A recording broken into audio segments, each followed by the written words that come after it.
I was diagnosed at 41, and at that time I was thinking to myself, you look pretty good for 41. I was kind of at the best shape in my life in terms of I was strong, I was healthy, I was happy.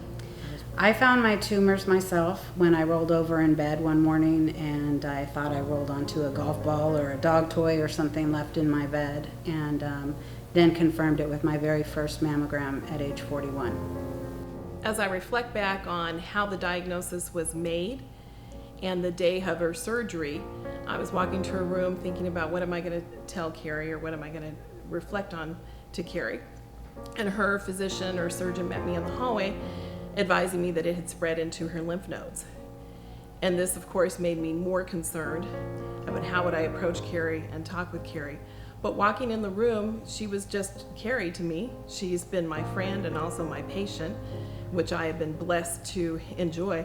And my thought was, let's just give her all the strength, all the encouragement she needs to fight this at this time. So I really did not have a fear in my mind that Carrie would not make it through this because I knew what a strong individual she was. The first thing I did after receiving my results from my surgeon was I went over to the local mall and bought 2 of the most expensive lip glosses I've ever bought in my life. My motto in dealing with breast cancer was laughter and lip gloss. That became my mantra. So I literally, life is too short. You don't spend money as a single mom on expensive lip glosses. So I ran right to the store and got 2 of the best lip glosses I could find. Watching my daughter go through breast cancer and all the complications was breaking my heart, because as a mother, you just want to take all that pain on yourself and you can't do it. It was very difficult watching her fight breast cancer, mainly because I felt completely helpless to really do anything. It's completely a reactive stance that you have to take when you're watching somebody go through that. And all you can really do is just be there for them and try to listen. Well, Carrie had asked me one day that she wanted to start an organization, and I really wanted to incorporate our mission statement into the name. And the CARE Project is what I came up with, and I think it honestly fit perfect, but because it had some of her name in it also. I knew I wanted to start the CARE Project when I was laying in bed, feeling like I was death warmed over in the middle of chemo, and I thought to myself it would be nice to have another breast cancer survivor sitting there talking to me who could identify, because your friends and family, they just don't identify unless they've been through it. Our mission at the CARE Project is to raise funds specifically and solely to support breast cancer patients, male and female, with everyday necessities.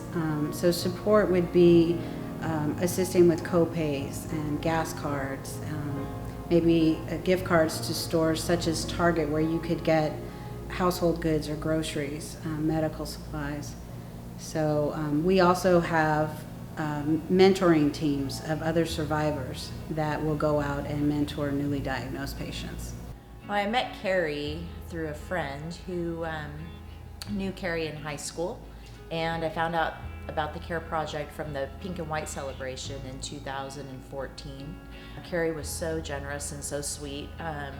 During my procedures, she came and she sat with me at my house and spent time with me, and I got to meet other survivors. And just to be able to give back as a volunteer has been amazing. And some of the things that we have done as volunteers is visited other cancer survivors in their homes, people that are undergoing treatment, just giving them a little peace of mind and understanding from a perspective of somebody who understands. My greatest wish for the CARE Project is that we just continue to make a positive impact within our own community. If we could obtain a couple good corporate sponsorships where we can help people without worrying about the money, that would be fabulous, because right now it's been solely funded by friends and family members, and some of my family members' employers have made donations, and we're just running on empty right now, just getting started.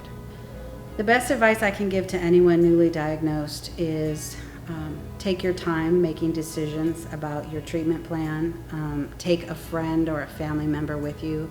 Sometimes it's better to take someone who isn't as emotionally attached as maybe a spouse, or at least take in addition to your spouse or your kids, someone that can take notes. And it's just one day at a time, one test at a time, one surgery at a time, and you can do it. And everybody needs to be aware and educated without having someone close to them. In other words, don't wait until somebody you love is diagnosed to educate yourself.